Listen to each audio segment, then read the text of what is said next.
శ్రీనివాస్, ఆంధ్రప్రదేశ్ రైతు సంఘం ఏలూరు జిల్లా కార్యదర్శి.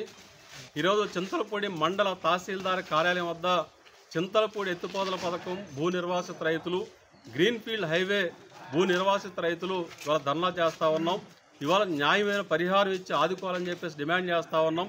2013 భూసేకరణ చట్టాన్ని అమలు చేయాలని చెప్పేసి కోరుతా ఉన్నాం. అంటే ఇవాళ గ్రీన్ఫీల్డ్ హైవేలో భూములు కోల్పోతున్న రైతులకి ఇవాళ తీవ్ర అన్యాయం చేశారు. ఆర్బిట్రేషన్ల ద్వారా మేము న్యాయం చేస్తామని చెప్పేసి కలెక్టర్ గారు జిల్లా కలెక్టరేట్ సాక్షిగా వాళ్ళు హామీ ఇవ్వడం జరిగింది. కానీ ఇంతవరకు ఆర్బిట్రేషన్కి సంబంధించిన పిటిషన్ మీద విచారణ నెలలు తరబడి కొనసాగిస్తున్నారు తప్ప జడ్జిమెంట్స్ ఇవ్వడం లేదు. కొద్ది మందికి మాత్రమే కొద్ది మొత్తంలో పరిహారం పెంచి వాళ్ళ చేతులు దులుపుకున్న పరిస్థితి ఉన్నది. ఆర్బిట్రేషన్ల జడ్జిమెంట్స్ వెంటనే ఇవ్వాలని చెప్పేసి మేము జిల్లా కలెక్టర్ గారిని డిమాండ్ చేస్తూ ఉన్నాం. అంతేకాకుండా ఈ గ్రీన్ఫీల్డ్ హైవేలో ఏదైతే కలెక్టర్ గారు ఇచ్చిన హామీలు ఉన్నాయో సర్వీస్ రోడ్లు ప్రొవిజన్ కల్పిస్తామని, అట్లాగే బోర్లు కోల్పోయిన వారికి ఉచితంగా బోర్లు వేస్తామని, అదేవిధంగా బోర్ ఒకవైపు భూమి ఒకవైపు ఉంటే హైవే కింద నుంచి పైపులు ఇస్తామని చెప్పేసి ఇట్లాంటి చాలా హామీలు ఇచ్చారు. ఏ ఒక్క హామీ కూడా పూర్తిగా నెరవేర్చలేదు. దీనివల్ల గ్రీన్ఫీల్డ్ హైవే భూ నిర్వాసిత రైతులు తీవ్రంగా ఇబ్బంది పడతా ఉన్నారు, నష్టపోతూ ఉన్నారు.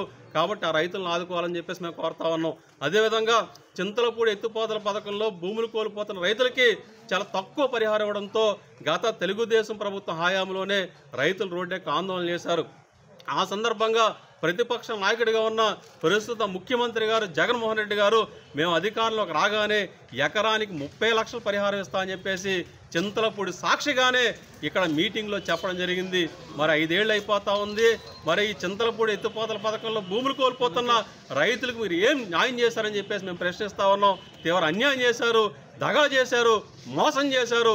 కాబట్టి ఇది తగదని చెప్పేసి కోరుతా ఉన్నాం. ఎప్పటికైనా భూములు కోల్పోతున్న రైతులకి చట్ట ప్రకారం న్యాయమైన ప్రైవేటు మార్కెట్ విలువ ప్రకారం పరిహారం చెల్లించి ఆదుకోవాలని చెప్పేసి మేము డిమాండ్ చేస్తా ఉన్నాం. చింతలపూడి ఎత్తిపోతల పథకం యొక్క నిర్మాణాన్ని పూర్తి చేసి మెట్ట ప్రాంత రైతాంగానికి సాగునీరు ఇవ్వాలి. లేని పక్షంలో రాబోయే ఎన్నికల్లో ప్రజలు తగిన గుణపాఠం కూడా చెప్తారని చెప్పేసి ఈ సందర్భంగా ఉభయ పార్టీలు కూడా ఆ రోజున అధికారంలో తెలుగుదేశం కానీ ఈ రోజున్న అధికారంలో వైసీపీ కానీ భూ నిర్వాసిత రైతులకు అన్యాయం చేశారు. ఇది తగదు. ఎప్పటికైనా వారి వైఖరి మార్చుకుని వాళ్ళ వైఖరి స్పష్టం చేయాలని చెప్పేసి సందర్భంగా మేము కోరుతా ఉన్నాం.